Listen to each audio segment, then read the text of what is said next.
हमने unit 6 chemical reaction start किया हुआ है जिसको हमने इन सब टॉपिक्स में डिवाइड किया है। सबसे पहले हमने रिडॉक्स रिएक्शन को कवर किया फ्रॉम लेक्चर 1 टू लेक्चर 3। फिर हमने रेट ऑफ रिएक्शन को कवर किया फ्रॉम लेक्चर 4 टू लेक्चर 5। फिर हमने स्टार्ट किया था रिवर्सिबल रिएक्शंस एंड इक्विलिब्रियम जिसको हमने फर्दर इन सब टॉपिक्स में डिवाइड किया था और हमने डेफिनेशन और केमिकल इक्विलिब्रियम को कवर किया था लेक्चर 6 में। और आज हम करेंगे factors affecting the position of equilibrium. बहुत इंपॉर्टेंट टॉपिक है ये। इसके लिए हम डिस्कस करेंगे ली शार्टलियर प्रिंसिपल को। ऑल्दो ली शार्टलियर प्रिंसिपल सिलेबस में इंक्लूडेड नहीं है, but for better understanding and better interpretation of the questions हम इसको थोड़ा डिस्कस करेंगे। हम चलते हैं अपने टॉपिक की तरफ, factors affecting the position of equilibrium. 4 factors को हम यहाँ पर डिस्कस करेंगे। फर्स्ट है concentration, second temperature, third pressure and lastly we will discuss catalyst. But बात यह है कि पोजीशन ऑफ इक्विलिब्रियम से मुराद क्या है। लेट्स से वाटर लिक्विड से वाटर गैसियस में कन्वर्ट हो रहा है और ये रिवर्सिबल रिएक्शन है। अब टेम्परेचर कितना था, 25 डिग्री सेल्सियस था। यहाँ पर इक्विलिब्रियम अचीव हो जाता है। अब अगर इसी इक्विलिब्रियम को हम ज्यादा हीट प्रोवाइड करते हैं, टेम्परेचर 65 डिग्री सेल्सियस कर देते हैं, तो क्या होगा। ज्यादा टेम्परेचर है तो ज्यादा लिक्विड के मॉलिक्यूल के पास एनर्जी होगी,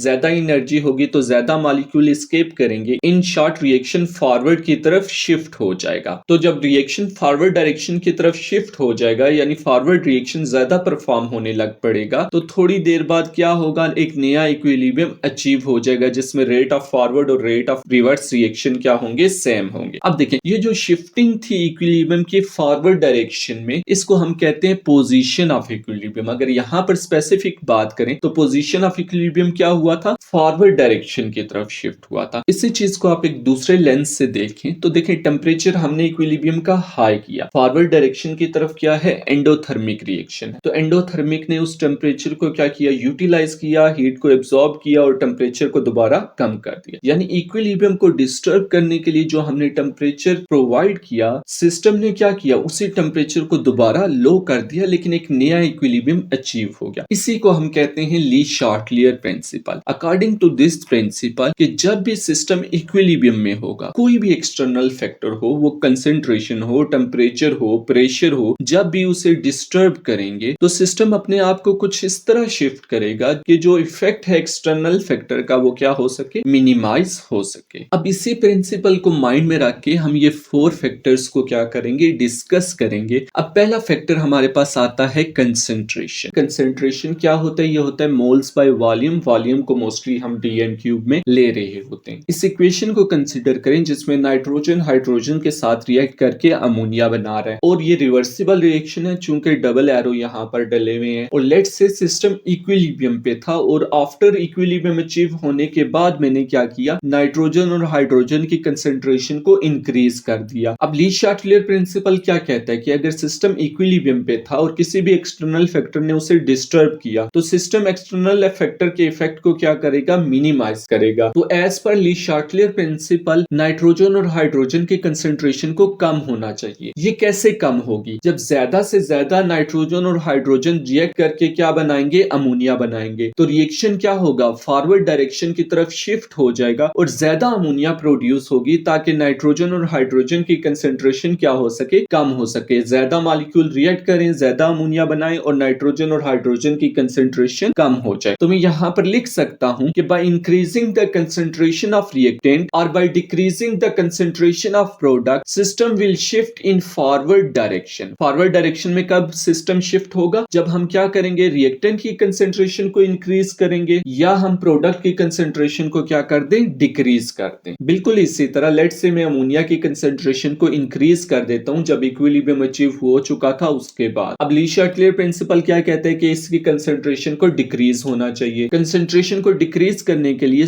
इक्विलिब्रियम बैकवर्ड डायरेक्शन की तरफ शिफ्ट होगा ताकि ज्यादा से ज्यादा अमोनिया यूज्ड हो जाए और कंसेंट्रेशन ऑफ नाइट्रोजन नाइट्रोजन और हाइड्रोजन इंक्रीज हो जाएंगी क्योंकि बैकवर्ड रिएक्शन क्या हो जाएगा, ज्यादा होने लग पड़ेगा। तो मैं लिख सकता हूं by increasing the concentration of product और decreasing the concentration of reactant equilibrium will shift in reverse direction और left hand side. Hope so ये सिंपल सी बात आपको समझ आ जाएगी। अल्टीमेटली आपने जब पेपर को सॉल्व कर रहे होंगे ली शॉर्टलियर प्रिंसिपल का जिक्र तो नहीं करना, इनडायरेक्टली आपने यूं बताना है कि कंसंट्रेशन प्रोडक्ट की इंक्रीज हो रही है या डिक्रीज हो रही है, इस वजह से सिस्टम इस तरफ शिफ्ट हुआ है। रेफरेंस आपने ली शॉर्टलियर का नहीं देना। रीजन अगेन ये आपके सिलेबस में इंक्लूडेड नहीं है, लेकिन एक ये प्रिंसिपल है, ये अगर आपको अंडरस्टैंड हो गया तो किसी भी फैक्टर को आप इजीली डिस्क्राइब कर सकते हैं। अब देखिए ये हमारे पास एग्जाम क्वेश्चन है, क्वेश्चन 22 पेपर 12 में जून 2022 GCE का है। क्वेश्चन है nitrogen dioxide is a dark brown gas that decomposes as shown in equation. हमें इक्वेशन दी गई है, इक्वेशन में डार्क ब्राउन गैस कलरलेस में कन्वर्ट हो रही है। The diagram shows a glass flask containing a mixture of three gases. The mixture is a pale brown gas. More oxygen is forced into the flask. Which color change is seen in the mixture? Video को pause करके इसको solve करें।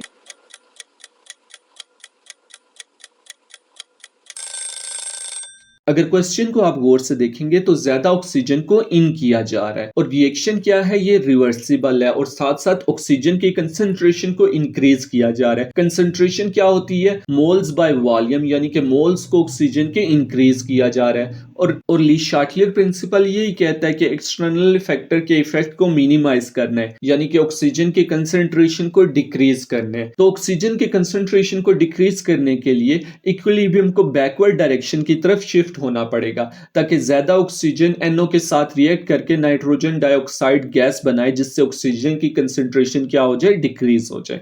और यही हमने lecture में देखा था कि अगर प्रोडक्ट की कंसंट्रेशन क्या हो रही है, इंक्रीज हो रही है या रिएक्टेंट की कंसंट्रेशन डिक्रीज हो रही है, तो इक्विलिब्रियम रिवर्स डायरेक्शन में शिफ्ट होगा। अब जब ज्यादा नाइट्रोजन डाइऑक्साइड गैस बन रही है तो डार्क ब्राउन कलर क्या हो जाएगा, ज्यादा हो जाएगा। तो ऑप्शन ए जो है इट बिकम्स डार्कर ब्राउन, ये क्या होगा, करेक्ट आंसर होगा। नेक्स्ट फैक्टर अब जो हम डिस्कस करेंगे वो है प्रेशर, और ये सिर्फ उन रिएक्शन के लिए वैलिड होगा जिसमें गैसेस होंगी। प्रेशर का वैसे मीनिंग क्या होता है, प्रेशर होता है फोर्स बाय एरिया, यानी कितने एरिया पे कितनी फोर्स अप्लाई हो रही है। इस इक्वेशन को कंसीडर करें जिसमें N2O4 गैस है और ये किस में कन्वर्ट हो रही है, NO2 में कन्वर्ट हो रही है और ये रिवर्सिबल रिएक्शन है। अब देखें इक्विलिब्रियम अचीव हो चुका है लेट से, और 1 mole of N2O4 2 mole of NO2 बना रही है। अब मैं एक सिलेंडर ले लेता हूं और इनके अंदर ये दोनों गैसेस यहाँ पर मौजूद हैं, आपस में रिएक्ट कर रही हैं, और यहाँ पर ऊपर पिस्टन लगा देता हूँ और अब मैं क्या कर देता हूँ, प्रेशर को इंक्रीज कर देता हूँ। देखिए पहले वॉल्यूम ज्यादा था, अब वॉल्यूम क्या हो गया, कम। तो ज्यादा molecule inner wall of surface के साथ टकराएंगे। जब ज्यादा molecule inner wall of surface से टकराएंगे तो इंटरनल प्रेशर क्या हो जाएगा, इंक्रीज हो जाएगा। और ली शार्टलियर प्रिंसिपल क्या कहता है कि अगर सिस्टम इक्विलिब्रियम पे है तो जो इफेक्ट होगा एक्सटर्नल फैक्टर का, उसको क्या होना चाहिए, मिनिमाइज होना चाहिए। अब देखें एक्सटर्नल फैक्टर का इफेक्ट क्या हुआ कि इंटरनल प्रेशर इंक्रीज हो गया, ज्यादा मॉलिक्यूल वॉल ऑफ कंटेनर के साथ स्ट्राइक कर रहे हैं। अब इसको डिक्रीज करने के लिए, मिनिमाइज करने के लिए अंदर के मॉलिक्यूल क्या करने हैं, हमने कम करने हैं। लेट्स से ये मैंने कम कर दिए, अब कम मॉलिक्यूल स्ट्राइक करेंगे तो प्रेशर क्या हो जाएगा, इंटरनल प्रेशर डिक्रीज हो जाएगा। अब देखिए मॉलिक्यूल कम करने से एक्सटर्नल फैक्टर का इफेक्ट मिनिमाइज हो गया। अब इक्वेशन में भी हम सेम चीज करेंगे, ज्यादा से कम मोल हमने बनाने हैं तो इक्विलिब्रियम लेफ्ट हैंड साइड की तरफ शिफ्ट हो जाएगा, यानी कि रिवर्स डायरेक्शन की तरफ शिफ्ट हो जाएगा। अब आप रीजन से एक्सप्लेन भी कर सकते हैं कि जब हमने प्रेशर इंक्रीज किया, वॉल्यूम ऑफ गैस डिक्रीज हुआ, जिसकी वजह से इक्विलिब्रियम लेफ्ट हैंड साइड की तरफ शिफ्ट हो गया। अब बिल्कुल इसी तरह आप इस इक्वेशन को कंसीडर करें जिसमें नाइट्रोजन हाइड्रोजन के साथ रिएक्ट करके अमोनिया बना रही है और ये रिएक्शन रिवर्सिबल है। एंड लेट से इक्विलिब्रियम अचीव हो चुका है। रिएक्टेंट साइड पे कितने मोल्स हैं, 4 मोल्स हैं। प्रोडक्ट साइड पे कितने मोल्स हैं, 2 मोल्स हैं। अब देखें जब हम प्रेशर को क्या किया, अगर हमने इंक्रीज किया है तो ली शार्टलियर प्रिंसिपल के अकॉर्डिंग एक्सटर्नल फैक्टर के इफेक्ट को हमने मिनिमाइज करना है। मिनिमाइज करने के लिए हमने क्या करना है, लेसर नंबर ऑफ मॉलिक्यूल्स की तरफ मूव करना है। अब यहाँ पर इस इक्वेशन में लेसर नंबर ऑफ मॉलिक्यूल्स किस साइड पे है, प्रोडक्ट साइड पे है, तो इक्विलिब्रियम हमारा शिफ्ट हो जाएगा फॉरवर्ड डायरेक्शन में। तो हम लिख सकते हैं कि by increasing pressure volume of gas decreases equilibrium shift in forward या right hand side direction। अब देखिए इन शॉर्ट क्या हुआ, जब भी सिस्टम का प्रेशर इंक्रीज होगा सिस्टम उस तरफ शिफ्ट होगा जहां पर laser number of moles present होंगे। तो मैं यहां पर लिख सकता हूं by increasing pressure volume of gas decreases so equilibrium shifts in the direction of lesser number of moles, चाहे वो फॉरवर्ड डायरेक्शन हो चाहे रिवर्स डायरेक्शन हो। एक और इक्वेशन को कंसीडर करें जिसमें हाइड्रोजन आयोडीन के साथ रिएक्ट करके हाइड्रोजन आयोडाइड बना रहा है और देखिए ये रिवर्सिबल रिएक्शन है और लेट से इक्विलिब्रियम अचीव हो चुका है। रिएक्टेंट साइड पे कितने मोल्स हैं, 2 मोल्स हैं और प्रोडक्ट साइड पे भी कितने मोल्स हैं, 2 मोल्स हैं। अब क्या होगा अगर हम प्रेशर को इंक्रीज करें, अब जब हम प्रेशर को इंक्रीज करेंगे तो forward direction and reverse direction दोनों साइड पे same number of moles produce होंगे, तो ओवरऑल पोजीशन ऑफ इक्विलिब्रियम पे प्रेशर का कोई इफेक्ट नहीं होगा। जब मोल्स रिएक्टेंट साइड पे और प्रोडक्ट साइड पे क्या होंगे, सेम होंगे, तो प्रेशर का कोई इफेक्ट नहीं होगा पोजीशन ऑफ इक्विलिब्रियम पे। लेकिन अगर रिएक्टेंट साइड के मोल्स और प्रोडक्ट साइड के मोल्स में डिफरेंस होता है तो प्रेशर इंक्रीज करने से हमेशा equilibrium laser number of moles की तरफ शिफ्ट होगा। सिमिलरली इसी तरह अगर प्रेशर को हम क्या करें, डिक्रीज करेंगे तो इन वॉल्यूम इंक्रीज होगा, इक्विलिब्रियम उस डायरेक्शन में शिफ्ट होगा जहां पर ग्रेटर नंबर ऑफ मोल्स हैं। लेकिन ये बात याद रखिएगा ये दोनों बातें ट्रू हैं अगर नंबर ऑफ मोल्स में डिफरेंस है। अगर नहीं डिफरेंस सेम है नंबर ऑफ मोल्स दोनों साइड पे तो इक्विलिब्रियम के पोजीशन पे कोई इफेक्ट नहीं होगा। And one more point, regardless position of equilibrium, जब भी प्रेशर को आप इंक्रीज करेंगे तो रेट ऑफ रिएक्शन हमेशा क्या होगा,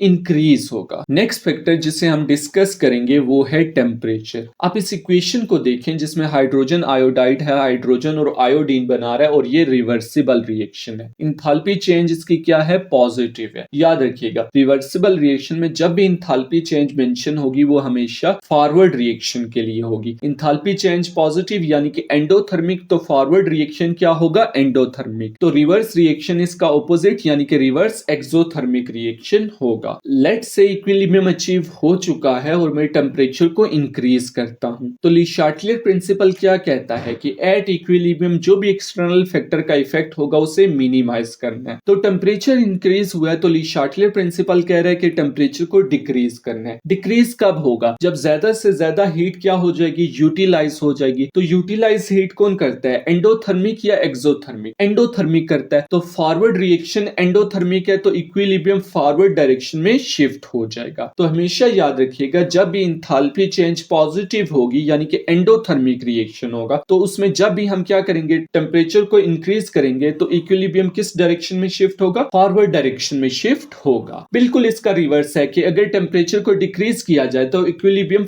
बैकवर्ड डायरेक्शन में शिफ्ट हो जाएगा। ये तब है जब इंथैल्पी चेंज पॉजिटिव शो हो यानी कि फॉरवर्ड रिएक्शन जब एंडोथर्मिक हो, जैसा कि इस रिएक्शन में है। बिल्कुल इसी तरह एक और रिएक्शन देखें जिसमें नाइट्रोजन हाइड्रोजन के साथ मिलके अमोनिया बना रही है। अच्छा इसमें कैटालिस्ट भी होता है, Fe2O3 होता है और साथ साथ हमारे पास प्रेशर 200 atm होता है और टेम्परेचर 400 से 500 डिग्री सेल्सियस के दरमियान होता है। इंथैल्पी चेंज इसमें क्या है, नेगेटिव। तो हमने क्या हमेशा रिवर्सिबल रिएक्शन में जो इंथैल्पी चेंज होती है वो फॉरवर्ड डायरेक्शन को शो कर रही है। नेगेटिव का मतलब क्या है, एक्सोथर्मिक। तो फॉरवर्ड रिएक्शन क्या होगा, एक्सोथर्मिक। बैकवर्ड रिएक्शन बिल्कुल इसके ऑपोजिट होगा, रिवर्स रिएक्शन एंडोथर्मिक होगा। अब लेट्स से इसका टेम्परेचर क्या हो जाता है, इंक्रीज हो जाता है। तो ली शार्टलियर प्रिंसिपल क्या कहता है कि एक्सटर्नल फैक्टर के इफेक्ट को मिनिमाइज करना है कि अगर सिस्टम इक्विलिब्रियम पे था तो एक्सटर्नल फैक्टर क्या था, टेम्परेचर इंक्रीज हुआ यानी कि टेम्परेचर को डिक्रीज करना है। डिक्रीज करने के लिए हीट यूटिलाइज होगी और हीट यूटिलाइज एंडोथर्मिक रिएक्शन करते हैं यानी सिस्टम क्या मूव करेगा, बैकवर्ड डायरेक्शन में मूव करेगा ताकि हीट यूटिलाइज हो और टेम्परेचर डिक्रीज हो। तो हम कह सकते हैं कि अगर हमारे पास रिएक्शन क्या है, एक्सोथर्मिक है यानी कि इंथैल्पी चेंज नेगेटिव गिवन है, तो जब हम क्या करेंगे, टेम्परेचर को इंक्रीज करेंगे इक्विलिब्रियम बैकवर्ड डायरेक्शन पे शिफ्ट होगा एंड वाइस वर्सा। अगर टेम्परेचर को हम डिक्रीज करेंगे तो इक्विलिब्रियम फॉरवर्ड डायरेक्शन में शिफ्ट होगा। अच्छा वन मोर इंपॉर्टेंट थिंग वो ये है कि जब भी टेम्परेचर इंक्रीज होगा तो रेट ऑफ रिएक्शन इंक्रीज होगा रिगार्डलेस पोजीशन ऑफ इक्विलिब्रियम। अच्छा चूंकि रिवर्सिबल रिएक्शन है तो रेट भी बोथ का इंक्रीज होगा, forward as well as backward. Position of equilibrium से क्या मुराद है, चाहे रिएक्शन एक्सोथर्मिक हो या एंडोथर्मिक, जब टेम्परेचर इंक्रीज होगा तो रेट ऑफ रिएक्शन इंक्रीज होगा। होप सो आपको ये फैक्टर टेम्परेचर और प्रेशर समझ आ गए होंगे। अब हम इसी से रिलेटेड एग्जाम क्वेश्चन करते हैं। Question 17 paper 2 two Feb March 2024 IGCSE का है। क्वेश्चन है in Haber process nitrogen and hydrogen are reacted to make ammonia, और ये हमें इक्वेशन दी गई है जिसमें हाइड्रोजन और नाइट्रोजन अमोनिया बना रहे हैं। The forward reaction is exothermic, which conditions produce the maximum yield of ammonia. तो वीडियो को पॉज करके इसको सॉल्व करें।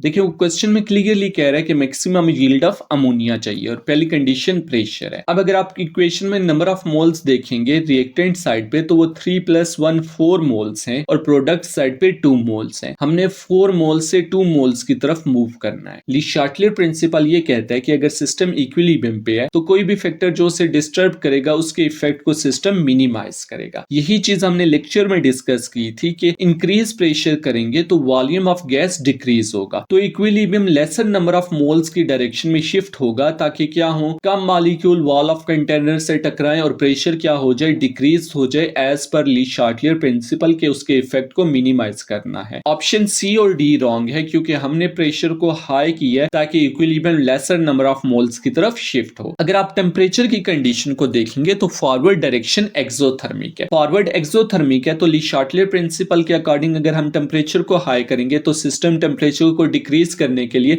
एंडोथर्मिक यानी कि रिवर्स रिएक्शन की तरफ शिफ्ट करेगा इक्विलिब्रियम को, जबकि हमें किसकी तरफ चाहिए, फॉरवर्ड डायरेक्शन की तरफ चाहिए। तो टेम्परेचर को हम लो करेंगे ताकि सिस्टम क्या करे, टेम्परेचर को हाई करने के लिए फॉरवर्ड डायरेक्शन की तरफ इक्विलिब्रियम को शिफ्ट करे। तो ए रॉन्ग हो जाएगा और बी करेक्ट हो जाएगा।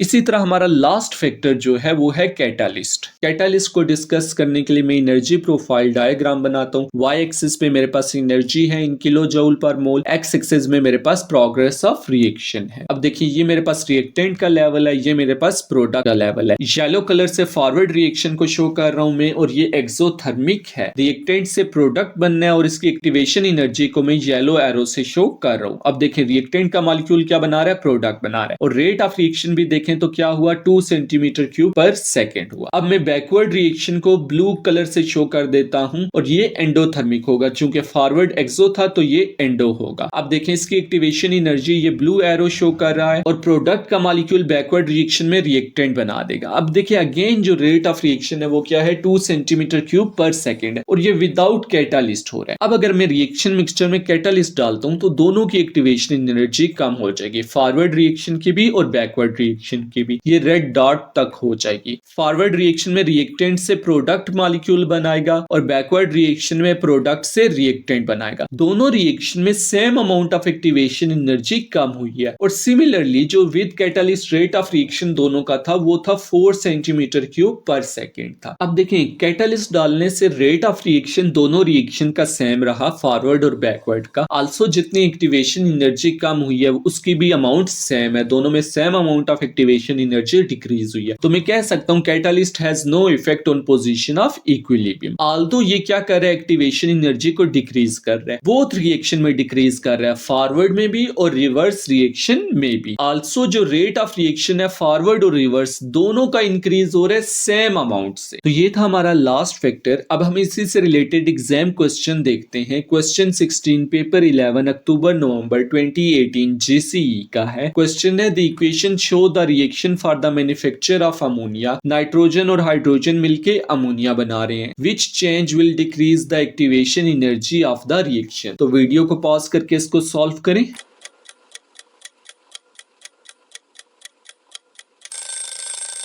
देखिए क्वेश्चन में वो कह रहा है कि एक्टिवेशन एनर्जी को डिक्रीज कर रहा है, तो एक ही फैक्टर है जो एक्टिवेशन एनर्जी को डिक्रीज करता है वो है कैटालिस्ट। हमने लेक्चर में भी देखा कि बोथ फॉरवर्ड और रिवर्स रिएक्शन की दोनों की एक्टिवेशन एनर्जी डिक्रीज करता है कैटालिस्ट। इसी वजह से रेट ऑफ फॉरवर्ड और रेट ऑफ रिवर्स रिएक्शन दोनों सेम अमाउंट से इंक्रीज होते हैं। आल्सो कैटालिस्ट का पोजीशन ऑफ इक्विलिब्रियम पे कोई इफेक्ट नहीं होता। तो हमारा करेक्ट ऑप्शन जो है वो है ए। तो ये था हमारा आज का लेक्चर जिसमें हमने इन डेप्थ देखा कि कौन कौन से फैक्टर पोजीशन ऑफ इक्विलिब्रियम को इफेक्ट करते हैं। इंशाल्लाह वन मोर लेक्चर इसी पे रखेंगे जिसमें हम सिर्फ एग्जाम क्वेश्चन करेंगे related to the factors affecting the position of equilibrium. So stay tune and goodbye. Like, share and subscribe our channel SKW. We will try our best to give simple and effective educational information. via the use of the best animation.